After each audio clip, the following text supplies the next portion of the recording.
여러분 안녕하십니까? 뉴스 더 개벽입니다. 세계 곳곳에서 발생한 개벽 뉴스를 알려드립니다. 아이슬란드에서 처음으로 모기가 발견됐습니다. 얼음의 나라로 불리는 아이슬란드는 그동안 남극과 함께 지구상에서 모기가 서식하지 않는 유의한 지역으로 알려져 왔습니다. 그러나 최근 수도 레이캬비크 북쪽 약 30km 떨어진 지역에서 줄무늬 모기 3마리가 포획되면서 기후변화의 신호인지 그 여부가 주목됩니다. 아이슬란드 자연과학연구소 곤충학자 마티아스 알프레도소는 이번에 잡힌 모기는 암컷 2마리와 수컷 1마리로 나방 등을 유인하기 위해 설치한 장치에 포획됐다고 밝혔습니다.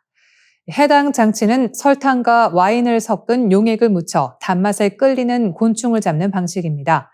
아이슬란드는 혹독한 한랭 기후 탓에 모기가 살아남을 수 없는 환경으로 여겨졌습니다. 그러나 최근 수년 사이 여름이 길어지고 겨울이 따뜻해지는 등 온난화 현상이 뚜렷해지면서 곤충 서식 환경이 급변하고 있습니다. 실제로 아이슬란드의 온난화 속도는 북반구 평균보다 약 4배 빠르며 녹는 빙하와 함께 따뜻한 바다 어종이 연안에서 포착되는 사례가 늘고 있다고 영국 가디언은 전했습니다. 이번에 발견된 줄무늬 모기는 유럽 전역에서 흔히 볼 수 있는 종으로 상대적으로 추운 지역에서도 살아남을 수 있는 적응력을 가진 것으로 알려져 있습니다. 알프레도손 박사는 이 종은 영하의 기온을 견디며 긴 겨울을 버틸 수 있을 정도로 냉한 지역에 잘 적응한 것으로 보인다고 설명했습니다. 다만 그는 이번 모기들이 선박이나 화물 컨테이너를 통해 우연히 유입됐을 가능성도 있다며 실제로 이들이 아이슬란드에서 번식해 정착하는지는 봄철 추가 모니터링을 통해 확인할 필요가 있다고 덧붙였습니다. 전문가들은 이번 사례를 단순한 일회성 발견으로만 볼 수 없다고 지적합니다. 온난화가 가속될 경우 한때 모기 없는 나라였던 아이슬란드조차 모기 서식지로 변할 가능성을 배제할 수 없기 때문입니다. 기후 변화가 북극권 생태계의 경계를 허물고 있음을 보여주는 상징적 사건이라는 평가가 나옵니다. 아프리카에서 시작된 밥상 혁명, 그 중심엔 한국이 있습니다. 사하라 이남 아프리카 국가들이 한국의 벼 재배 기술을 도입하면서 한때 수입에 의존하던 식량 구조가 근본적으로 바뀌고 있습니다. 아프리카는 현재 쌀 소비량의 70%를 자체 생산으로 충당하지 못하고 있습니다. 도시화로 식량 수요가 급격히 늘었지만 농업 기술은 여전히 낙후돼 있어 매년 1,700만 톤을 수입에 의존합니다. 이 때문에 쌀 가격이 오르면 바로 생활 위기가 닥치곤 했습니다. 이 절망적인 상황을 바꾼 건 한국이었습니다. 1970년대 통일벼로 식량난을 해결했던 경험을 되살려 아프리카의 기후와 토양에 맞는 고수확 벼 품종을 개발했습니다. 수확량은 기존보다 30% 이상 증가했고 병충해 저항성까지 높아졌습니다. 가나에서는 이 기술로 생산한 벼 종자 300톤이 정부에 납품되며 K-라이스벨트의 첫 결실을 맺었습니다. 이 사업의 목표는 단순히 쌀을 주는 것이 아니라 쌀을 스스로 생산할 수 있는 능력을 키우는 것입니다. 한국은 2027년까지 아프리카 7개국, 카메룬, 가나, 기니, 케냐, 감비아와 세네갈, 우간다에 매년 1만 톤 이상의 벼 종자를 공급할 계획입니다. 이를 통해 약 3천만 명이 굶주림에서 벗어날 것으로 기대됩니다. 2025년에는 기니비사우 등 3개국이 추가 참여해 사업은 더욱 확대됩니다. K-라이스벨트는 인도주의적 원조를 넘어 경제와 기술이 결합된 새로운 형태의 국제협력 모델로 평가됩니다. 한국산 농기계와 비료, 종자 기술이 함께 수출되며 아프리카와 한국이 함께 성장하는 윈윈 구조를 만들어가고 있습니다. 농우바이오, 대동, 남해화학 등 국내 기업들에게는 새로운 시장이 열렸고 아프리카 농민들에게는 지속 가능한 자립의 길이 열린 셈입니다. 한국은 2023년 서울에서 가나, 감비아, 세네갈 등 8개국 농업 장관과 함께 K-라이스벨트 장관회의를 열어 국제협력 체계를 공식화했습니다. 이어 2024년에는 마다가스카르, 말라위, 앙골라 등 6개국이 추가로 참여하며 프로젝트는 14개국 규모로 확대됐습니다. 1970년대 한국이 배고픔의 시대를 끝냈듯 이제 한국의 농업 기술은 지구 반대편에서 또 한 번의 녹색 혁명을 이끌고 있습니다. 아프리카의 논에서 자라는 벼 한 알마다 한국이 함께 심은 희망의 씨앗이 자라나고 있습니다. 미국의 양자 컴퓨터 기업 아이온큐가 세계 최초로 2큐빗 연산 정확도 99.99%를 달성했습니다. 이 숫자를 쉽게 말하면 1만 번 계산을 하면 단 한 번만 틀린다는 수준입니다. 양자 컴퓨터 세계에서는 이 정도면 거의 완벽한 계산이라 불릴 만큼 놀라운 성과입니다. 양자 컴퓨터는 0과 1을 동시에 다룰 수 있는 큐빗이라는 단위를 이용해 계산합니다.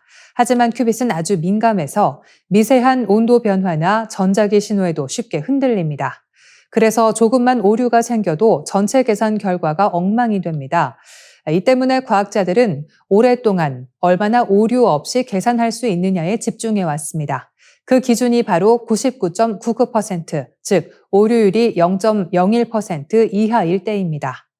이 수치를 넘어서면 오류 보정이 가능한 수준, 즉 실제로 쓸 수 있는 양자 컴퓨터가 된다는 뜻입니다. 아이온큐는 이번에 그 벽을 넘어섰습니다. 이 회사는 이온을 레이저로 잡아두고 조작하는 이온 트랩 방식을 사용합니다. 보통 이런 방식은 계산할 때마다 큐빗을 거의 절대 0도에 가깝게 식혀야 하는데 아이온큐는 그렇게 낮추지 않아도 같은 정확도를 유지하는 기술을 만들어냈습니다.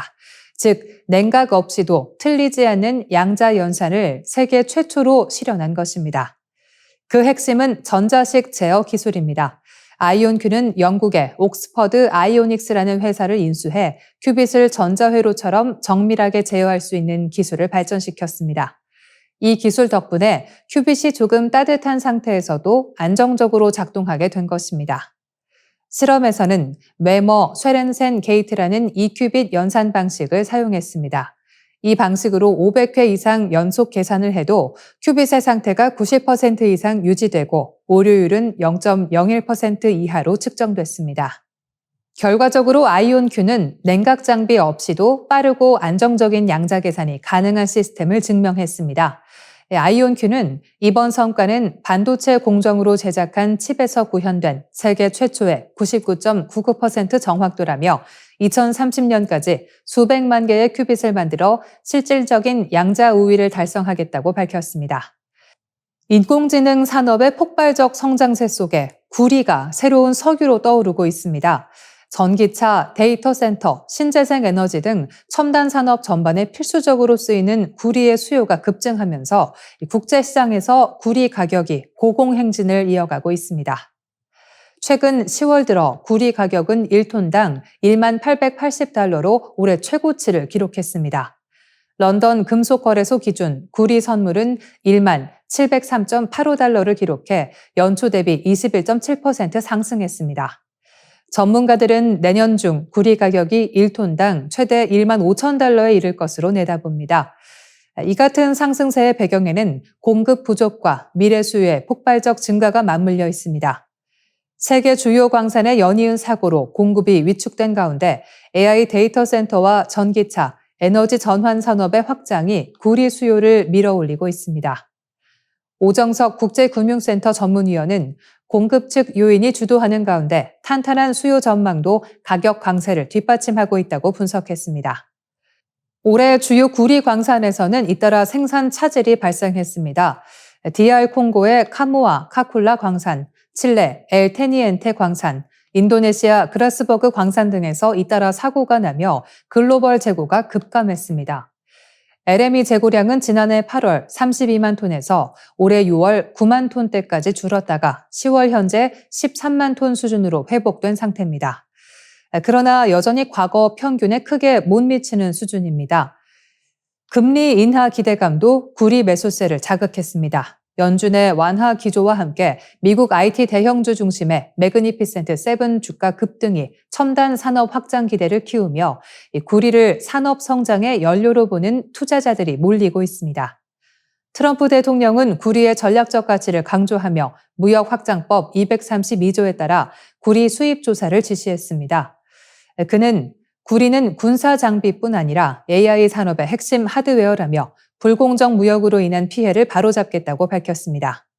국제에너지기구에 따르면 글로벌 데이터 센터의 전력 소비량은 2024년 415테라와트시에서 2030년 945테라와트시로 2배 이상 증가할 전망입니다. 전력망 확충이 필연적이며 이는 곧 구리 수요 급증으로 이어집니다. 전문가들은 향후 구리 확보 경쟁이 자원 패권의 새로운 전장이 될 것으로 내다보고 있습니다. 국가 간 구리 쟁탈전이 심화할 것이며 도시광산과 재활용 구리 확보를 위한 정책적 지원이 필요하다는 것입니다.